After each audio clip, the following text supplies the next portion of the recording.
You're listening to the Comic Crusaders podcast. I am your host, Al Mega, CEO of Comic Crusaders and Undercover Capes. In this show, I'm sitting down with creators from all walks of life to talk about inspiration, process, the lessons they've learned, and a whole lot more.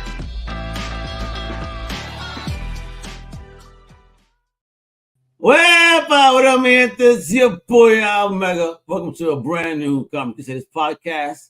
You know what it is? I'm over here talking indie comic books today with a return guest. I haven't spoken to homie in a while, but he has an upcoming project, and we love it because, you know, it's like me and my brothers on P3. We're all about this because it's about that.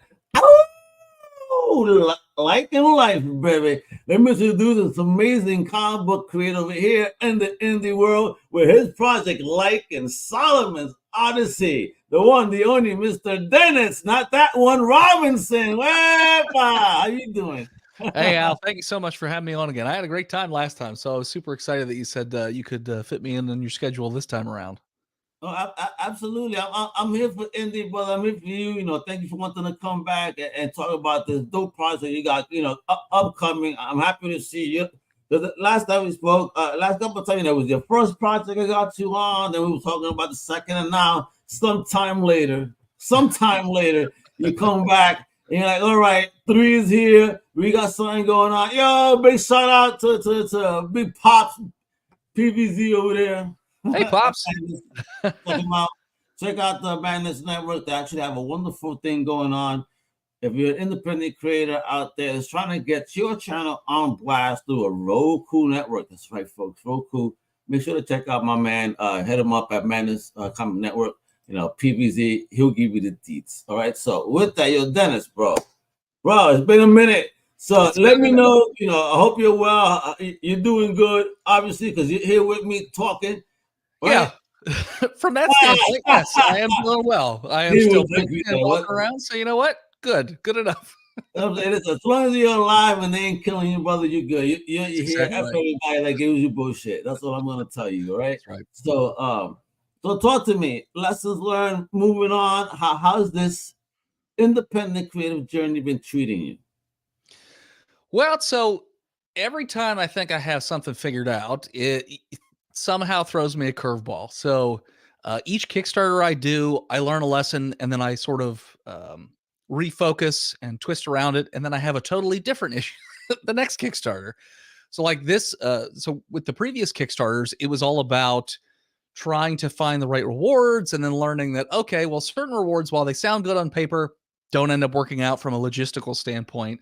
Now, this time around, it's a matter of people hitting deadlines. So like I just got the last 2 covers in my email today. So that way I can finish up the Kickstarter assets and put them on. So yeah, so we should still be good to launch in the morning, because I was worried that we were going to have to push the launch date because of the fact that we were waiting on a few more assets. So luckily, you know, tonight I might be burning the candle at both ends, but one way or another it's going to get done. But most of the moon tonight. Oh, yeah.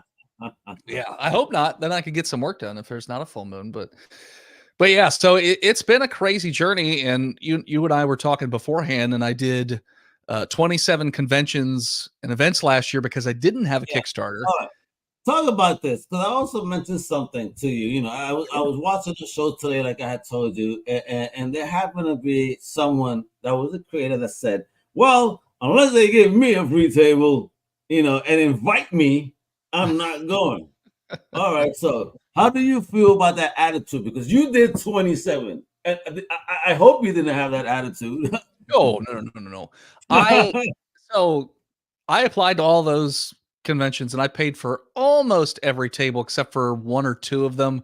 And that's because and we had talked before the show, and the reason why those 2 particular tables were comped was because I did a bunch of panels for them. So usually what I've found at conventions, if you do volunteer yourself to work away from the table and provide content for the show, a lot of times they'll comp the table. But if that's your like mindset going in, well, not every show does that, and not every show can do that because, you know, they have to pay for the guests and everything else that's going to be there. So especially if you're an indie creator, going into with a mindset that I am so important that they must invite me. Well, if you're an indie creator, then they don't know who you are. That's kind of the point of being an indie creator, right? Like you're independent. So unless you're most of the time, there aren't really starting out indie creators who are also a big name. I mean, maybe, I guess, we wouldn't count Keanu, right? Because he did start a comic. If we didn't have a comic prior, yes, then I would count them as indie, even though you got a start name, but that's in movies. In comic books, yeah, he's just starting out. Same thing we could say like DMC, you know what I'm saying? Yeah. You know, but I don't dig that because, you know, obviously everybody gonna go through it to them because of that name. So not necessarily because it's a good comic, but just because the name is attached to it. Yes. Which kind of crazy. So, yeah, I mean, you know, that's when, you know, the one, yeah, right there. But I do not like that comic creators have to finance the Stars accommodation. Yeah, that is one thing that's kind of wonky at shows is like, and what I've noticed from, because there's a few shows that I've done like every year for the last 2.5 years. And that's that the table price keeps going up. And when you ask why, they say, "Oh, well, we had to bring in bigger guests and stuff like that." Well, that's what the tickets are for. That's your problem. That's not a me problem. You figure that out because listen, they should make their money back somehow in the percentage of those signings or whatever. Because if you bring them in, you gotta somehow listen. Yeah, you're gonna make money, but so do I. Yeah. So you know, and I'm not gonna break the bank of an independent creator because you want to be uber bougie. Or listen, I know cons like this in Rhode Island, unfortunately, that I get upset with because at the end of the day, what I call them is what is it? Signature mills. Yeah. Yeah. No, that's what it is. Yeah. Yeah. I mean, that's not the show I want to go to. Yeah. I've had a few shows last year like that where nobody, and I would talk to other creators and they would say, Pops is cons apparently. They would say, well, I actually saw Pops at a con last year and I didn't even I didn't realize it was him at first. And he's like, "It's me, Pops." Scared of you? Did he get scared of you? No, he came over and said hi and I was like, "Who's this?" And I was like, "Wow, you look really familiar." And then I was like, "Oh my God, it's Pops." I just wasn't expecting to see him at a con in Michigan. So it was super cool to meet him in person. That madness, I agree with you 150%. You know, a comic book show, comic centric for indie, you know, a nice artist alley, you know, and then a publisher's alley. You know, like giving everybody that's indie an absolute chance to separate, you know, like here we go, this is what's going on. And then collaboration through panels and teaching others, because again, through blessing others with knowledge, let me tell you, you guys get blessed too. You know, that's the journey, because you're 3 issues in. I'm so happy to see that. When I saw this, like, whoa, and I'm looking back when we spoke, I'm like, wow, homie is chugging. I love it. D. Robinson, just like the basketball player, don't stop. You don't dress up funny. You keeping it normal. Thank you. Yeah, I don't fit in any of my suits anymore, so that's fine. All I got now these days, if you see any of my social media posts when I go to shows, is I just have jerseys that we have in the Kickstarter. But that makes it easy for me to figure out what am I going to wear each of the 3 days. It's like, oh, I have 3 jerseys. Okay, bop, bop, bop. And then sometimes I'll have other creators be like, "Oh, I really like that jersey. Where'd you get it?" And then we sort of talk about like, "Oh, we do it for the book," and then that gives them an idea for stuff for them to do, stuff like that. So, but yeah, no, the conventions are weird because sometimes the tables are so expensive because they know that a lot of people are going to show up that it then becomes very hard for indie people to make just to make the table cost. So, for instance, like Baltimore Comic-Con. Everybody I know who's in the indie area basically just made a little over table cost, which was like $300-$400, something like that. And it's like that's probably spent over the weekend on drinks. Yes. Yeah. Well, that Sunday was the opening day of Ravens. So the parking garage, because it's not like they give us parking, it was like $60-$70 just to park. Wait. That is news to me. Stop fucking around. Nope. How much? It was like $60-$70. Participating on a con in their building? Yeah, cool. Well, so the convention center doesn't have a parking lot. So they're just like, well, you deal with that yourselves. It's not our Nah, problem. they have to make partnerships. Yeah. Even Comic Crusaders worked that out with I wrote out a Comic-Con for us to get great low-cost parking by helping a parking agency. Everybody got to be smart. Yo, that's what you do. You know what, yo, I'll slide you some comics to con, you know. Come on, bro.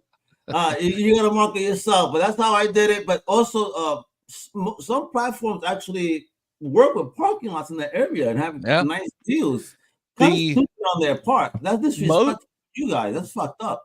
Most shows I go to that don't have devoted parking lots, like it has its own parking lot, it's just you do, you know, they'll give you suggestions on where to park, but you don't have a discount or anything. So, for instance, I got a show in DC next week for Awesome Con, and that one, you know, they're just like, well, just find a parking garage, and you look around, and it's like, well, if you want to park near the convention, you're looking at $20-30 a day, you know, that sort of things. That adds up.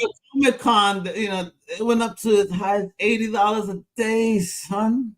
Yeah. My boy just refused to take the train. I'm like, just take the train. He goes, no, I hate the subway. I'd rather pay. I'm like, fuck, bro. Well, if you're working a table, it gets harder to do that because, you know, like for instance, if it was a Sunday, well, I got to load out that day. Well, then I can't take a train in. One day is fine, not every fucking day. Sure. Well, the other thing is, for me, I always have like backups in the car. So if somehow, some way I sold out of something, I can then go and get, because you only have so much table space, you know, underneath the table. You can't put everything under there. No, you can't. And I'm always adding more and more stuff to the table. I just started doing paintings to try and get more eyes on the table. So now I'll have those hanging up behind me as well. So I started doing Bob Ross style nerdy landscapes. So like movies, video games, stuff like that. So I got prints made of the paintings, and I'll have them hanging up behind me because. Now that you say, if you're gonna be the Bob Ross of comics, I need you to wear a nerd shirt, a Bob Ross wig, and at a convention, just be painting something live so people can take pictures of you doing that shit. Dennis Robinson, the Bob Ross of comics. I've had other people be like, "Oh, you should do painting at the comics." I was like, "You haven't seen, like I do. It's oil painting, and if you've ever watched Bob Ross, you know how he beats the devil out of the brush and whatnot. Yeah." There's a reason. So like the running theory that, you know, why Bob got cancer was because of that odorless paint thinner and there's no ventilation. So like, you don't want to be doing that. It's very messy in the convention. So gotcha. All right, bet. So let's get into it, kiddo. All righty. Nice catching up. Yeah. Lycan Solomon's Odyssey. You know, you're talking about now, you're on chapter 3. This is what the next project is going to be all about. Talk to me about this journey with Lycan and how it's been and what we could expect with 3, which is coming up. And folks, I'm gonna share that link. It's, you know, when is it going live again? You know, so that way they could get really quickly. It goes live tomorrow morning. Holy smokes, you hear that, folks? Party time, baby. The Kickstarter right now. So listen, you want to be alerted early in the morning as a reminder right now. You know, listen, I know it's a Thursday, Wednesday. Everybody's having fun. It's a hump day, right? Sure. I mean, it's Thursday, right? Today's Thursday. Yeah. Thursday. There you go. I was like, I hope it's Wednesday because that means it's not going live tomorrow. It's going live Friday, and then I have another day to try and get stuff done. But Thursday. There we go. So folks are already lit. So that way you guys don't forget. You know, make sure to put this on a reminder. Visit the Kickstarter right now. It's Lycan book. That's LYCANBOOK.com. All right, check it out. So talk to me about the journey. So in terms of the books themselves, so with the first book that we had out, that one is pretty much the origin story. And the series is about the world's first werewolf. And each book is the same character going through each one of these situations. So the first book is all the origin. It's just setting up the journey. And then the second book is where we start to really go out and build on things. So the second one introduced ancient Arabic folklore, monsters and magic and all that stuff. And then in the third book, we open it up even further and introduce cosmic horror and gods and things like that. So this one's set in like Sumerian, around that area. So this, the best way I describe the third book in the series is H.P. Lovecraft meets Gilgamesh. Okay. Oh, okay. All right. because Gilgamesh is a central figure in this story. So it's like, the way I'm imagining it is, so most people, well, maybe not most people, but a lot of people know the Epic of Gilgamesh. But I'm saying, the way I'm telling it is, what if the Epic of Gilgamesh is actually Gilgamesh's version of that story? And then he changed what actually happened because what actually happened was way too messed up. So, the truth. There we go. One of those layers, right? You know, yeah. his, her, and then the truth. Yeah. So that's the third book. It's set in where we have this made up city, so to speak, and there's these gods that come down and promise everybody this new life. So Solomon goes there and figures, well, if there's anybody who's going to be able to figure out how to fix whatever's going on with me, it should be gods. So he goes there and, you know, sets up a life and tries to figure things out that way, and then deals with these gods. So that's sort of the crux behind the story. And I would say that this book is a bit of a slow burn, where it's actually much longer than the other two books. So the first two books in the series are 60 pages of story with 12 pages of extras. This one is 90 pages of story with 6 pages of extras. Well, so nice. I would say the first maybe half, maybe 2/3 or 3/4 is sort of building things up and developing the characters and getting the whole situation figured out. And then that last section of the book, everything just goes off the rails, and it's pretty insane. And we're still getting in pages, and I just got in 2 pages today, and they were awesome. So I'm really excited to see how that turns out. So talk about the team you're working with. You know, has the team changed since the book? I mean, how we work in the book? How has the team changed, if at all? You know, in that process, you know, and bringing Lycan, you know, continually to life up to right now, this 3rd chapter. So I've gotten really lucky, with finding the team that I have and sort of keeping them around. So for the most part, the team is the same. Between the first and the third book, the editors have changed a little bit, but the main like art team hasn't. So with the first book, the editor was Henri Compen, and then it transitioned over to a guy named Gabo, and then my friend Stephanie Crugnola, who's the writing editor. And then with the second book, we kept Gabo and Stephanie. And then with the third book, we just have Stephanie as the writing editor. But as far as the actual art team goes, for each of the books, it's been Sal Denaire, who's out of Spain. He's the main artist. We have Ezequiel Dominguez. He's out of Argentina. He's the colorist. And then Joel Saavedra is the letterer. He's also out of Argentina as well. And so that's been the main team members, and they've stuck around. And then each of the covers, actually, there's been at least one artist has been the same throughout each. So the main cover for each of the books is done by a guy named Christian DeBari. And Christian did both of the covers for the first book. He did the main cover for the second, and he did the main cover for this third one.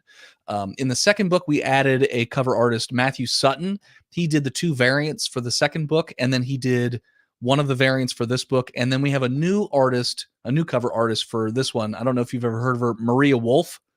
Oh, yeah, absolutely. Yeah. So Maria Wolf is doing our comic shop exclusive cover. Oh, really? Because she did a kick-ass Lionel piece for Thundercats. Oh my fucking God. I'll have to send it to you, because I literally just got the file back, and it's pretty fantastic. So I'm pretty happy with how it turned out.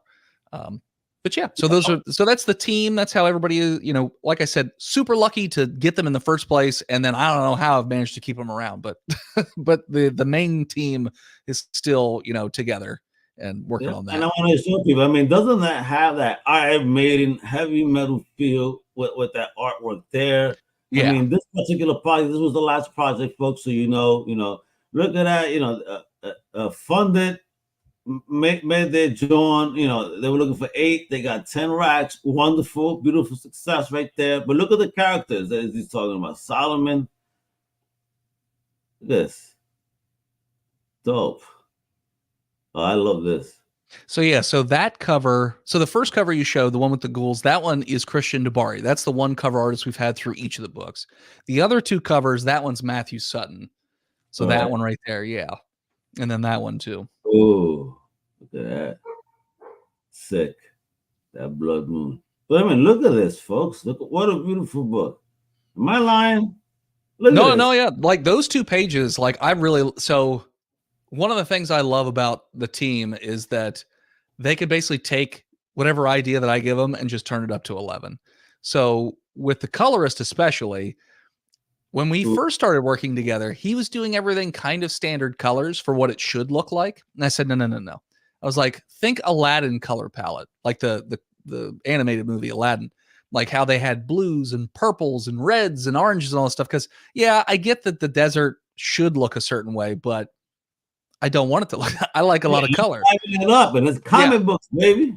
Yeah. So when I said, go crazy with the color, he was like, yeah, all right, we'll go crazy with the color. And so those are the pages he turns out. And like, I just love the way he does like sunsets and nighttime scenes and everything like that. Like, yeah, he's just a master of color, I think. That's and look, I love it. It reminds me of old school horror comic books when they used to these scenes. These are the scenes that freak me out too. Yeah. I hate ice scenes. But look at this again. As he said, the colors, they're gorgeous. The line work, the panels. Look at this. And we're gonna get wow, love it, man. I mean, I could only expect that this third chapter is gonna be absolutely batshit crazy. Oh yeah. And like I said, it's a bit of a slow burn where there's some action stuff going on here and there, but it's very like tempered, so that way when it does kick in, it just goes absolutely off the rails. So I'm really excited for that stuff. And, watching each page come in, see it in black and white, and then see it get colored, and which just amplifies it even further. I love the process in terms of watching the team, like each work and do their own sort of thing. Like, yeah, it's one of my favorite things about making the books is just watching them make the content. Like, it's just crazy to see how good it looks when they make that stuff. Beautiful. And how long are you going to have the project live for on the Kickstarter? What's the plan there? 30 days. Well, in this case, you're probably going to give me shit about this, by the way. So it's 31 days. And the reason why it's 31 days is because it launches on March 1st and ends on March 31st, because my birthday is on March 31st. And am I trying to use my birthday to milk money? Yes, you bet your ass I am. Yes, what? No, I'm with you. I ain't giving no. Yeah, bro. Let's go. That's the way to celebrate a birthday. Yeah. Listen, not 10 racks. We're looking for 50 racks right now. Let's make it $50,000 right now, folks. Make it that happen. would be amazing. That would be amazing. So my ultimate goal with these Kickstarters is to one day, and maybe this is being a little too modest in my goal, just break even in terms of like just pay back how much it cost me to make the book. Like after that, it's all gravy. But like if we could just hit that goal, I'm happy. I hear you. So yeah, because comics are really expensive, especially when you're the writer and the cheapest man on the team. This book that's coming out now is going to run me, once the Kickstarter is all said and done, it'll run me over $30,000. So, oh wow. And I pay for that out of my own pocket. So it gets to be a bit much at times. But again, look at the beauty of the book, and you never know what doors are potentially opening because of 100%. this. 100%. You got a beautiful product here. So again, man, I got you, and I know the fans do too, because they keep getting funded. You got something here that's special, and I know it's in the kick effing ass. Look how simple it is right there. You can follow them on social. But most importantly is that Kickstarter. Sign up now. Get reminded in the morning when he hits that go live button. So that way, again, you guys get your tax returns too. So don't bullshit me. And tomorrow's payday. So no excuses. Come on, guys. Make it happen and support. Check out the website as well. So you say you did 20. Before I actually was coming in the future, let me ask you about the 27 cons you did again. Just this one question. Sure. You say that your team is obviously it seems like an international team. Out of those 27, were any an international trip where you got to meet them? So none of the international team members, but I have met Matthew Sutton multiple times. So actually, I met Matthew Sutton at Dragon Con the year I started doing, or the year before I started even trying to produce the comics. All right. We went with our other podcast, Botched, a D&D podcast. And I was basically going around to the different indie artists and trying to figure out who would be interested in making the weird, crazy, bat crap stuff that we come up with on the show and just turning it into art for our patrons. And Matt was one of the guys that we ran into, and he was so tired of drawing superhero stuff that when I propositioned him with like a blimp made of dead cat skins manned by cats and it's built of cat bones and it has a Catlin gun that shoots cats, like he was like, yes, I want to do this, yes. And so he always says yes to our commissions and everything like that, just because it's so different from what he's normally being asked to do. Violence, folks, with this. No. It's all make believe, so it's fine. It sounds insane, though. I'm seeing yeah. I have a very vivid imagination right now. I'm literally seeing this. Oh, that's literally what it's at. Yeah, when the cat is turning, and it's a tail, obviously, for the crank, and when it goes meow meow meow meow meow meow meow, and it just shoots live feral cats. Yeah, and the base of the Zeppelin is made of cat bones, and then the balloon is like cat skins. Animate this shit. Get this shit animated like right now. I gotta see this in the fucking cartoon. Oh, bro, that'll be the hit cartoon of the year. You do some shit like that, bro. One day, hopefully, fingers crossed. But that's how I met Matthew Sutton. And then when I was trying, we had done the first book, and then I was like, I kind of want to do a different artist for a variant cover, and so I've seen, Matthew has done work for DC and Marvel and stuff like that. So I reached out. I was like, hey, would you be interested in doing that? He's like, yeah, absolutely. So he did those 2 covers that I showed you. And then I came back around to him on this one and asked, and he said, yeah, absolutely. So, and the cover he made for us is also fantastic. I love all 3 of the covers that we got for this. I loved all of them. I have yet to have a cover that I don't like, but yeah, these 3 covers that we got are just, yeah, they're pretty fantastic, because if you could tell from the background image, this version of the werewolf reminds me a lot of, are you a Godzilla fan, Al? Are you asking? I mean, I'm asking you. -1? I am dying to see the black and white version. -1. They have a black and white version. It kicks harder than the color version. Okay. Yeah, I was going to say, if they have it, I'll watch it, just because that movie was amazing. But so you remember Burning Godzilla in the Destroya movie, like how he's on fire and like just burning up.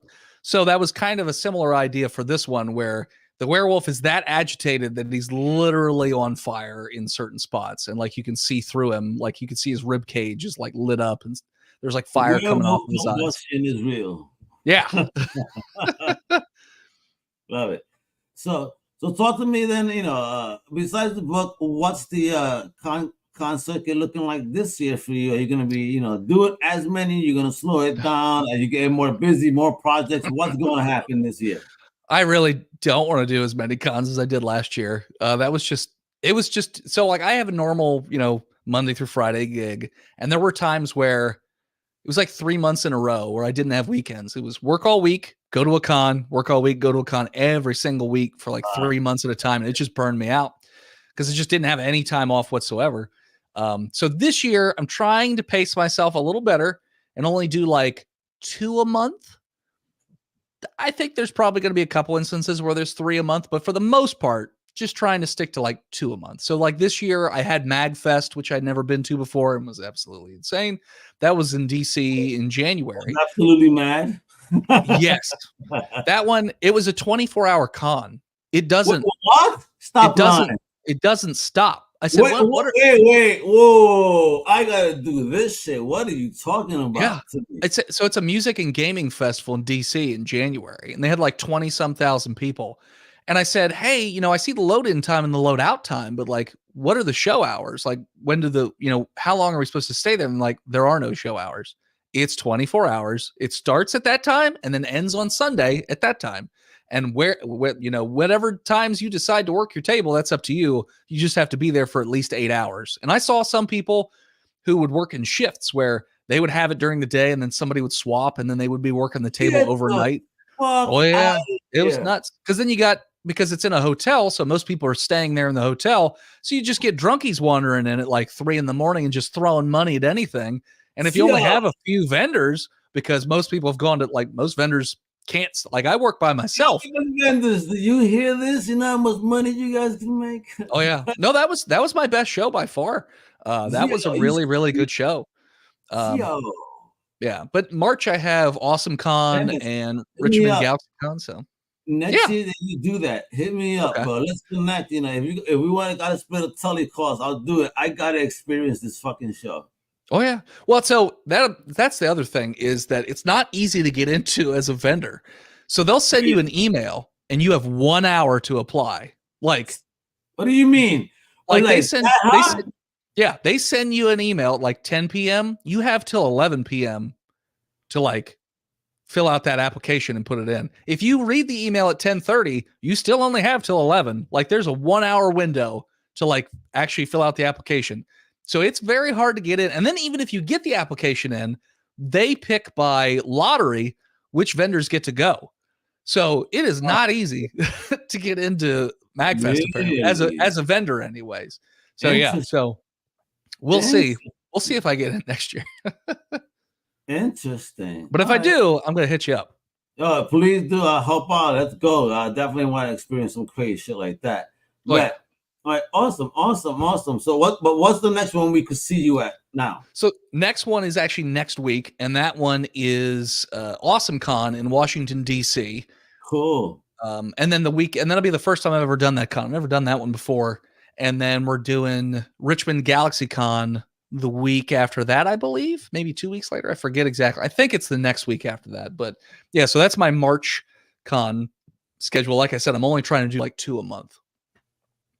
Excellent. There we go, folks. You want to keep up. I mean, so you go and that's your table on those, correct? Yes. Yeah. These days, there aren't a whole lot of conventions that I go to just for fun because I get kind of burned out from going to conventions. So I will say that the one convention I go to every year, and I don't necessarily have a table, is Dragon Con. Have you ever been to that one, Al? No, but everybody keeps telling me that's a great one. You got to go to that. If I tell everybody, if there's one convention you can manage to get to at some point in your lifetime, go to Dragon Con, because it's another con that's 24 hours a day, and it's for 4 days. And literally anything you can imagine being nerdy about, they have it there. And it's spread over 6 city blocks. So it's a big con. The vendor hall is its own building. It's 4 stories of vendors. One story is just Artist Alley, and then the rest of them are regular vendors. So it's nuts. And you get to meet like all kinds of comic creators and stuff like that. So yeah, it's fantastic. And they have panels on anything and everything. Like last year I went to one on copyright law. They got all kinds of stuff, psychology panels, monster panels, comics, anime, all that stuff. I usually I usually moderate, or I'm part of between 6 and 10 panels a year usually. All from like podcasting to comics. I've been getting invited to the comic panels to moderate, especially the indie comic stuff. Nice. And the last 2 years, actually, we've had, I don't think she's running the comic section. I think she moved to a different part of Kickstarter itself. But at the time, it was the woman who was running comics for Kickstarter was there and on the panel. So you could ask her questions about how does Kickstarter work, or like, what are the best tips and practices? So yeah, that was pretty awesome to be able to meet her and be able to, literally on a table, be able to ask Kickstarter all the questions that I had, stuff like that.